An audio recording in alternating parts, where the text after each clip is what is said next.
major questions which are coming in the fields of cell biology and genetics. The type of the multiple choices and what is the correct way of studying the sort of multiple choice. The questions run as follows. We have popular questions, organelle functions.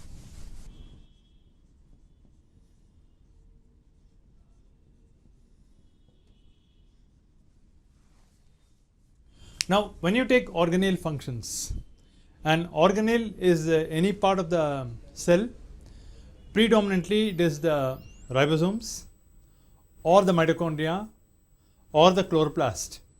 And the chloroplast and the mitochondria are predominantly termed as organelles because they have the DNA. Sometimes it could also mean the nucleus, which also has the DNA. So, common questions which come in is chloroplast has sites of photosynthesis, mitochondria has sites of cellular respiration, nucleus as the basic control center of the cell, the nucleolus in terms of synthesis of RNA. So, under organelle functions, you could be getting questions on from the chloroplast, which are the seats of photosynthesis,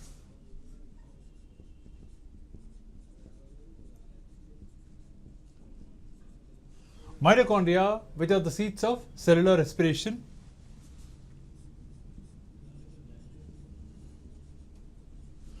nucleus as a control center of the cell,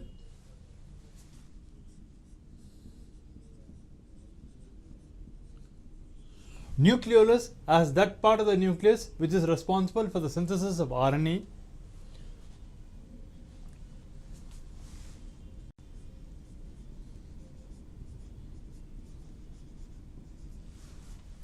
ribosome as a unit of protein synthesis,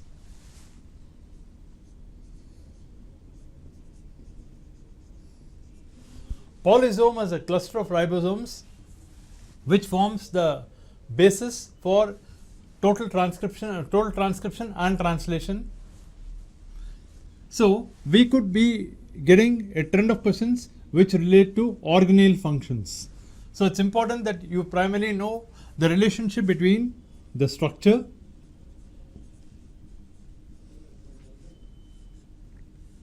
in relation to function. What are the structural attributes of organelles in terms of shape, size, dimensions, chemical composition and their predominant functions which are associated. Like if you take ferredoxin or you take cytochrome F or you take cytochrome B6, otherwise you take the small subunit or the large subunit of the ribosomes. Why is the structure modified to perform the particular function? The logic should run through with relation to integrating the structure and the function in terms of both the shape, in terms of size, shape and the physiology. Structure related to function is termed as physiology and also in terms of biochemistry. What are all the biochemical pathways related to the structure and the function, and maybe even it can also be correlated with genetics.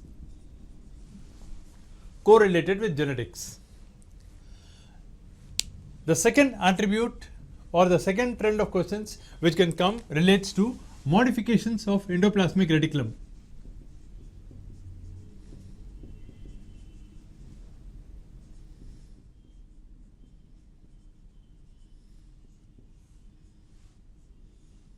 When you take the modifications of the endoplasmic reticulum, it could relate to smooth endoplasmic reticulum or else the rough endoplasmic reticulum. And what exactly is the relationship between Golgi apparatus, endoplasmic reticulum and lysosomes, the GERL complex, and how does it go to form vesicles, tubules and cisternae.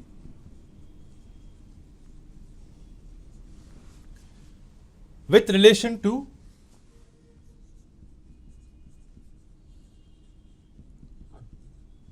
biochemical packing, that is the sorting of the proteins, of the fats, of the carbohydrates, ions, especially the sodium ions and the potassium ions, and where exactly there is a need for ATP, and is it related to the chemiosmotic hypothesis.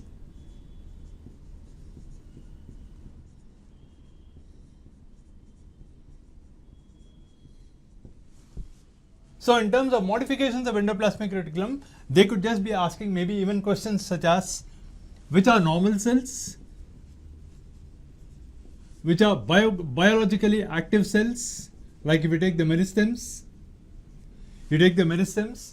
as well as modifications which are necessary especially during sugar metabolism, as well as in the case of protein modifications. So modifications of endoplasmic reticulum could touch on smooth endoplasmic reticulum, rough endoplasmic reticulum, Golgi apparatus, as well as the proteins, fats and the carbohydrate component, and also the membrane flow hypothesis. This is the second level of functions which you could be getting, that is modifications of endoplasmic reticulum. Next we have questions come on introns. When you take a gene is a nucleotide sequence, and the nucleotide sequence is made up of adenine, guanine, cytosine and thymine. It is a stretch of the DNA which can encode for the proteins. So when you take gene as a stretch of the DNA, a gene can function as a cistron, recon, and as well as a sort of a muton. That is, the gene has a fine structure.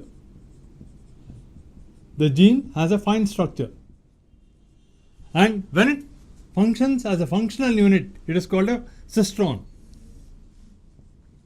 When you take it as a functional unit.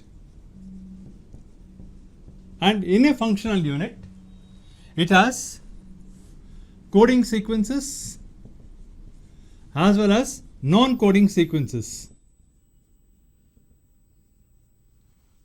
That is, you got both start sequences, coding sequences, and also stop sequences, which encode a triplet of nucleotides which is termed as a sort of a codon, is specific for an amino acid.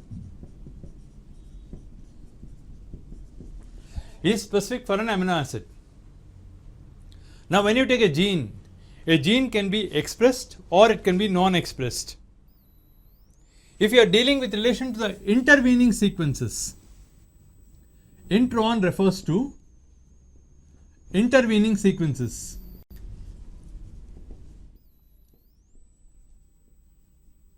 On the DNA, whereas exon X refers to non-intervening sequences.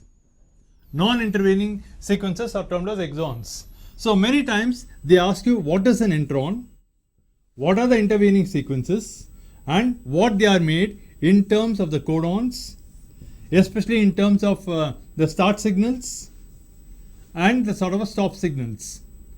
So this entire concept of gene and introns is based on the fine structure of the gene, which has been studied by Benzer.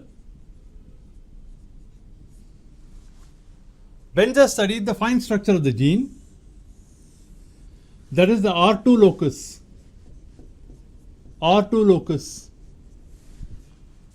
The R2 locus primarily indicates the fine structure of the gene. Next, so you got in the third category, you got introns. We again have questions which can be coming even from, we have again questions which come from the sugar, from the sugars, as implied in this while studying on DNA. You understand we have a ribose sugar. So they could ask you what is a ribose sugar, why it is called a sort of pentose sugar, and what is the meaning of the 5-carbon sugar, and how do you get deoxyribose from this? And in deoxyribose, from where is oxygen removed? From where is oxygen removed? Where is hydroxyl added? What are the other sort of functional groups which are attached to the ribose sugar? And parallel to ribose, they can ask you what is sucrose. They can also ask you what is glucose and also amylose. So it's important that students know a bit about carbohydrates. You should exactly be knowing whether it is a monosaccharide, disaccharide or a polysaccharide, what is the pentose sugar, what is the glucose molecule, how in the glucose molecule what happens to carbon number 1 and carbon number 6, and how are the glucose molecules linked together, what sort of linkages occur for forming a sort of a glucose polymer. Thereby it's important that the focus should be on the ribose sugar and exactly where exactly is the ribose sugar distributed in plant tissues. Like if you take the potato tuber, or else you take a beetroot, otherwise you take the sort of leaves and maybe even in through the sort of phloem, what is the sort of a metabolic sugar which is transported and in what chemical form does it exist. So we are trying to primarily examine at what level do questions come in. Another series of questions which normally can come in is they could ask you about the genetic code.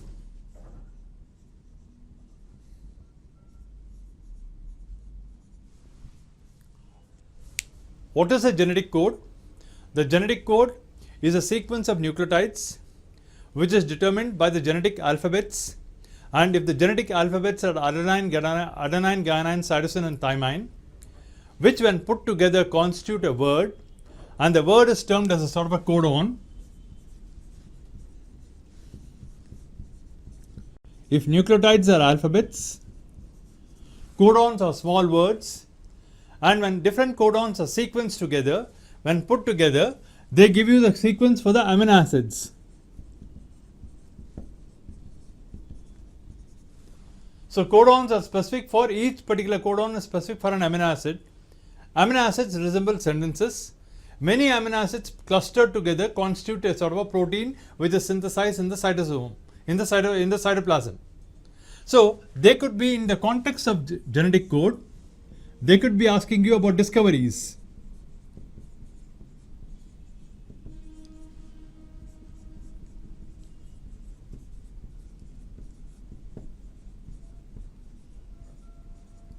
We have Nirenberg and Mattei, who are very famous, and again we have got Okrua,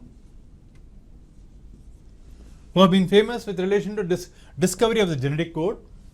Then we understand in the context of the genetic code, they can ask you about the wobble hypothesis.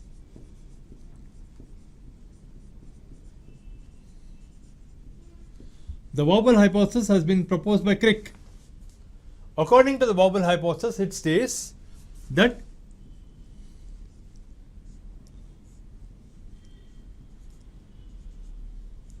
the third codon and the anticodon are unstable, or in the third codon can always be replaced by any other two codons. It can be replaced by any other two codons. This is the meaning of the term wobble hypothesis in simple.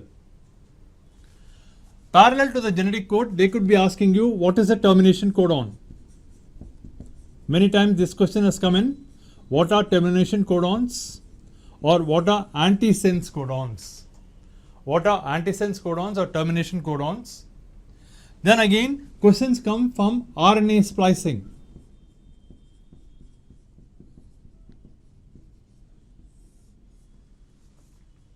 The meaning of the term RNA splicing is when a nascent RNA is getting formed. You have got the DNA forms the RNA, and once the RNA gets formed, the RNA has intervening sequences which are not relevant for protein synthesis in the case of the eukaryotes.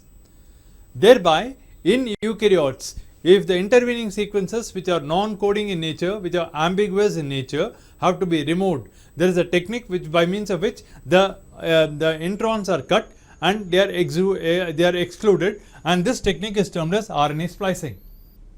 Then again, there have been many instances wherein they have asked you what is the meaning of the term sense codon. What are all the sense codons and how is the combination of the codons? So it's important that while reading on the genetic code, you should exactly be knowing how the 3 triplet codons are formed, the formation of the triplet codons, as well as how each codon is specific for one amino acid.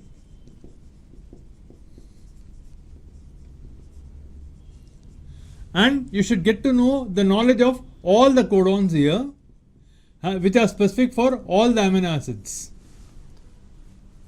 So, lot of questions primarily come from this level. They can ask you even about termination codons, RNA splicing, discoveries, especially they can ask you about in vitro synthesis of tRNA, which has been studied primarily by Hargobind Khurana. Hargobind Khurana is a very common sort of question which comes in, and at the same time the wobble hypothesis of Crick. The wobble hypothesis of Crick, in vitro tRNA, RNA splicing, sense codons and termination codons, what exactly is a codon and how are the codons and their sort of specific amino acids. So these are a cluster of questions which can be coming through with relation to the sort of a genetic code. The way we would be proceeding with relation to studying of cell biology and genetics is, we know the trends first. Second, we will be going through some basic concepts, like we will be doing not at one single step, in different phases. We will be studying the DNA, then we will be studying about the genetic code. We will also be studying separately on DNA replication and later on separately on protein synthesis and integrating them along with the operon.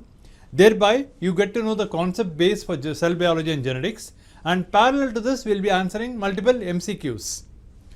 Now, again, many questions come from what is the codon sequence versus what is the anticodon sequences. What are codon sequences and what are anticodon sequences given a particular sort of a data. Many questions also come from the lac operon. As you understand, when you take lac operon, you primarily know lac has been proposed by Jacob and Monod.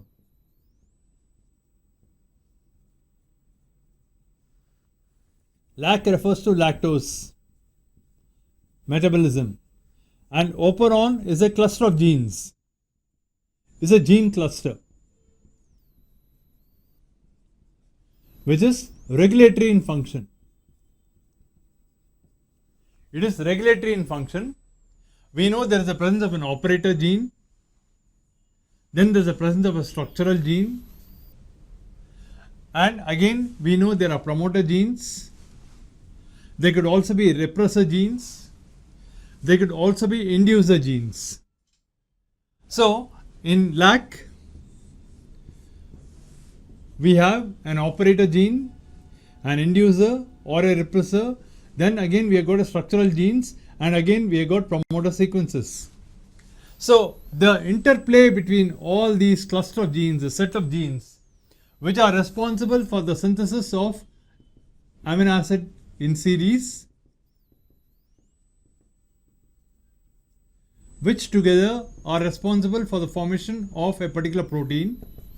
So, a gene cluster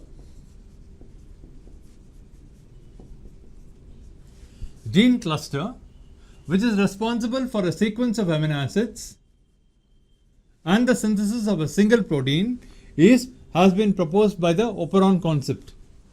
So, many questions come in from operon. They may ask you a sort of a question whereby you have an operon which is normally occurring in Escherichia coli, and in Escherichia coli a particular chemical like a lactose is given. There is presence of lactose or absence of lactose. So, absence of lactose is primarily inhibition of lactose. So because of inhibition of lactose or because of the presence of lactose, in both the situations, what exactly happens to the sort of operons, which genes are switched on and which genes are switched off, thereby does gene synthesis occur or does not occur. So in many of the objective bits, they focus on what is the inducer, what can induce the operon, what is the repressor, what can stop the operon, what can go the operon, the promoter, what is the sequences, under which sort of conditions, what could be the pH when lactose is operational.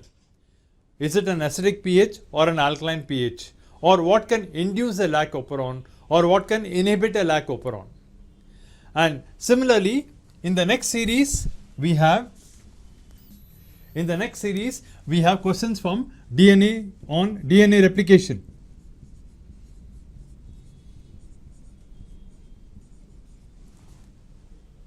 In DNA replication primarily relates to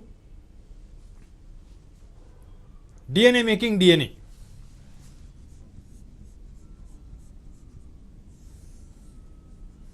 Is termed as DNA replication. During DNA replication, we understand the process is semi-replicative.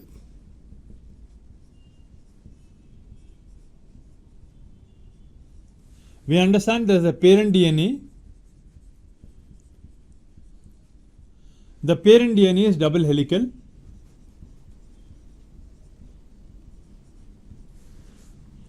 It can first unwind, then it can separate, later on it can synthesize, and form a new daughter strand.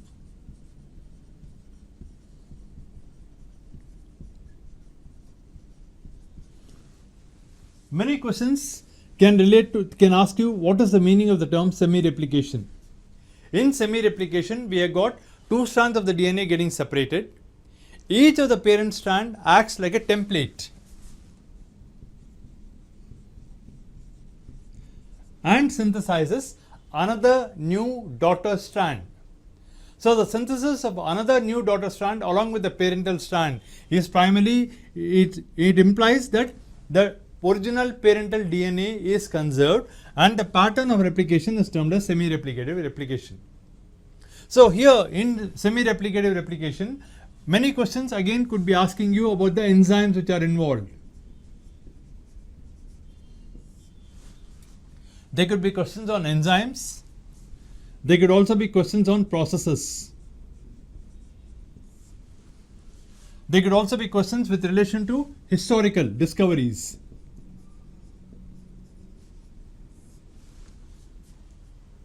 Coming to enzymes, there could be many questions which ask you what is a helicase.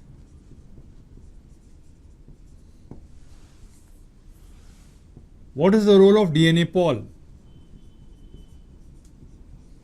What is gyrase? What is gyrase? What is the DNA primase which starts the prime reaction? What exactly is a replicon? Replicon is a replicon bubble. And what do you exactly understand by the replication fork?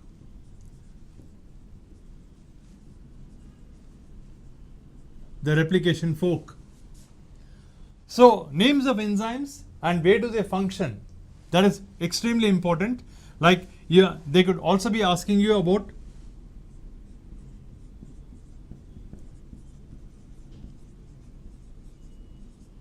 topoisomerase,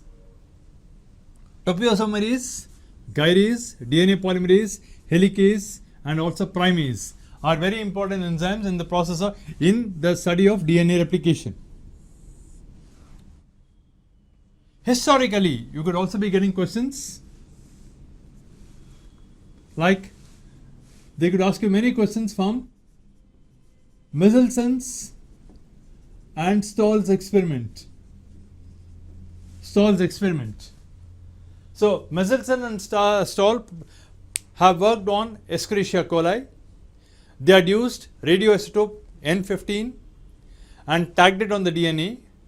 DNA was grown in a medium with N14, and if the DNA replicates, that is, it unwinds and again doubles, what is the probability that you get a sort of a radioactive compound or radioactive DNA in the subsequent generations? How many of the coils are with radioactive DNA in the first generation and in the second generation? And what is the meaning of the proof of semi-replicative replication in the case of eukaryotes? So, while we are doing multiple choices, we will be looking into the answers for all these concepts. And the second historical edifice, which is very important, is they could ask you the role of the Keynes model of replication. It is termed as the rolling coil model. So, according to the rolling coil model of Keynes, we understand that the double stranded DNA in prokaryotes is circular.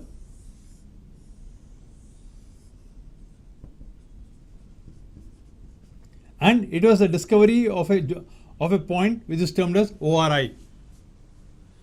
So, mainly the rolling coil model of Keynes as well as the Michelson-Stahl's experiment are places from where you could be getting a lot of questions too.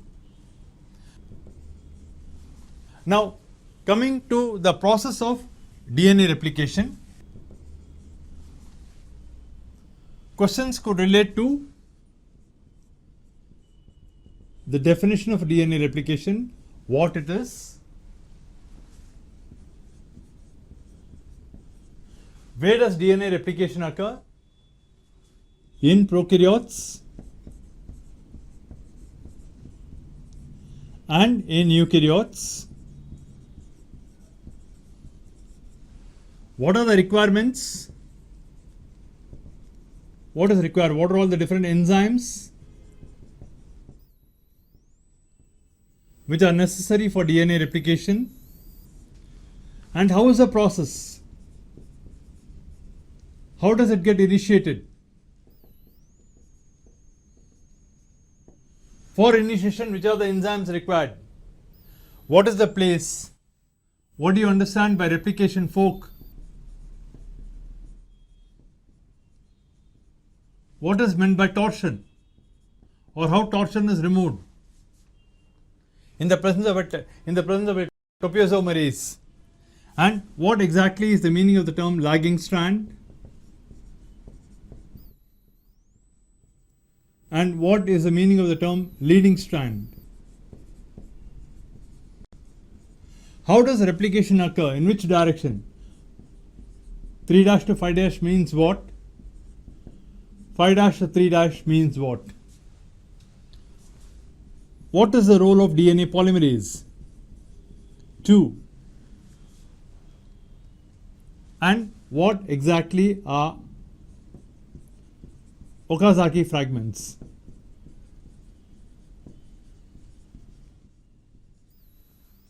So, any student checking on DNA respiration need to know all these particular things, especially when we will be capturing DNA replication in the form of a concept wherein exactly you will be learning about what are the points in the initiation and how does the elongation occur, and the third, how does termination occur. And again, historical. Who are the most important scientists associated with DNA replication? Like if you take Korenberg, what exactly is the differences between the leading strand and the lagging strand? What are the different type of enzymes and the sort of roles in DNA replication? So here again, when you take RNA polymerase, in RNA polymerase, what roles do RNA polymerase 1, 2 and 3 offer? Many times questions have come even from RNA polymerase. What are Okazaki fragments? What exactly are the features of the leading strand and the lagging strand? What is the replication fork? And very, very important we have is all the names of the enzymes and their functional roles.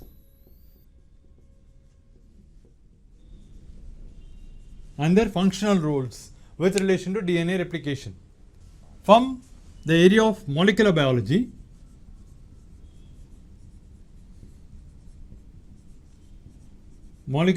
predominantly deals with DNA, RNA and proteins. Questions ask about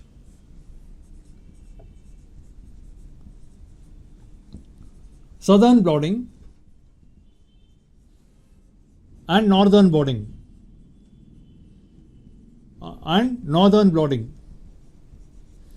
That is, how does the DNA get transferred to form the RNA, and how from the RNA, how do you take out the sort of proteins? What is the mechanism?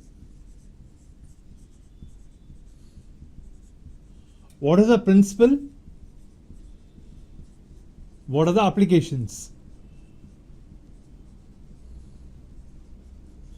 And who were the discoverers?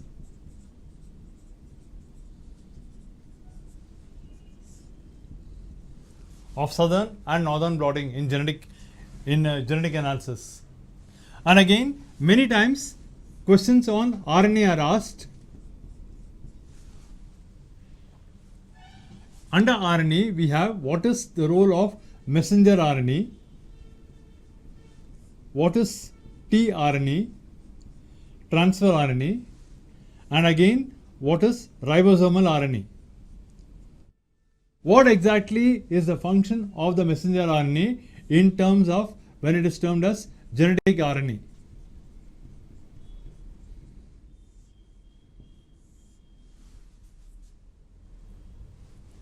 Later on in molecular biology 2, questions are asked on central dogma.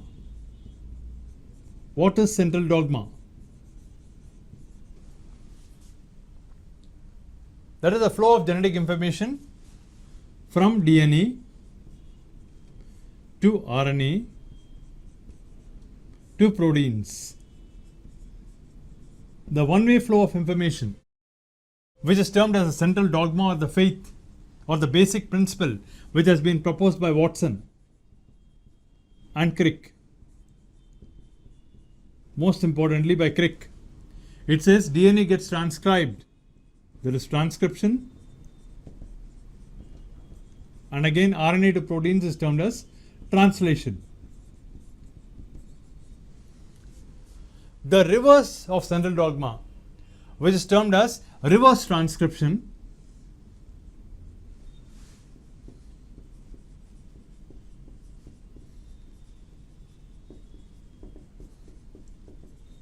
which occurs in viral cells or is otherwise termed as feminism, is also asked. So they could ask you, what is reverse transcription?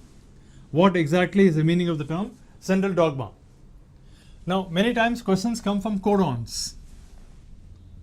Like they ask you, how many codons are present in a biological cell? We understand there could be 64 codons, and if there are 64 codons, what are the coding sequences? What are the non-coding sequences? How many are the start codons? And how many are the stop codons? And exactly codon in relation to an amino acid. What are the 64 codons? How the codon is related to an amino acid, and what are stop and what are start codons. So this again is a cluster with relation to the sort of questions which have normally been coming in.